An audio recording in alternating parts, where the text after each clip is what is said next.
James Bond originally debuted in 1953 in the book Casino Royale.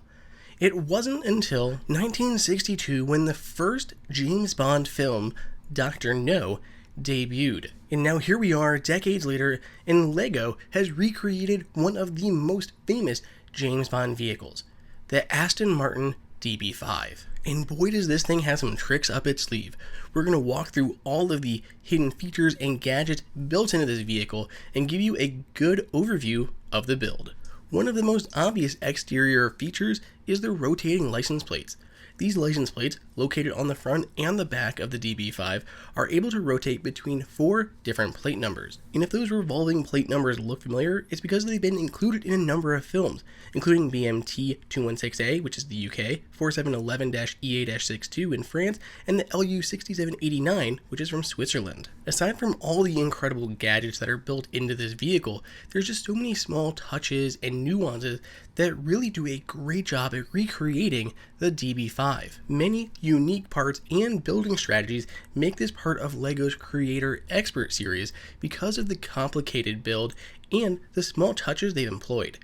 Opening on the driver's side door, which on the right in this UK car, you'll see we have a hidden phone inside of that panel. To be extra accurate though, this was only used in promotional footage and not used in the film, like it was in the 1935 Bentley in From Russia with Love. If we take a closer look inside of that driver's side door, you can see the adjustable steering wheel and all the gauges that are above the wheel. If we open on the other side door, we can actually get a good shot of the joystick that is here in the center. And by moving this forward and backward, we can trigger another hidden feature and gadget of the DB5, and that is the dual machine guns located on the front. The headlights rotate down, bringing forth those dual machine guns. The top of this can open up to access the engine in the front. It opens up the opposite that you would maybe expect traditional cars, but the DB5 obviously opens towards that way, and you can see all the detail that has gone into the engine block of this machine. The hood does take a little bit of movement to close down. It has to slide forward just a little bit because of the way that the hinges are hidden down below. Of course, the trunk also opens as well. You have ample trunk space to store anything that you need, be it bodies, weapons, or these attachments here. Now, if we remove these 2 little extension poles from the trunk, we can go ahead and look at the tires on either side of the vehicle.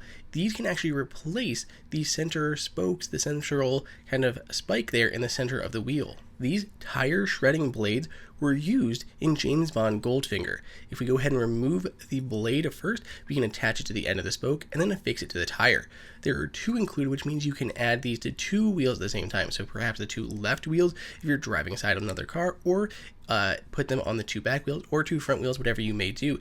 And they spin with the tire, so as your vehicle is moving, those blades will spin as well. Just another nice little touch there. Keeping with the Goldfinger trend, even though the DB5 appeared in several films, if we go and look at the interior of the car, we'll notice another James Bond Goldfinger touch. Before the GPS was ever embedded into James Bond Sony Ericssons, we saw an actual tracking equipment hidden into the dash of his vehicle. If we open the passenger side door, you can see a little gearbox there, and you can twist that around to go from the dash to that monochrome tracking screen and back again. Probably one of the coolest features of this build is the ejector seat.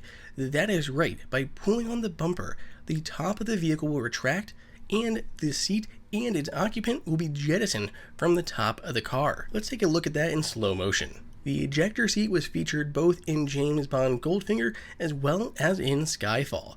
Once the seat is jettisoned, it is easy to insert back into place. It simply slides down on that rod and the roof comes back over top. Then go ahead and pull the tailgate or the bumper again to eject at will. Finally, by rotating the tailpipe of the DB5, you can extend a bulletproof screen.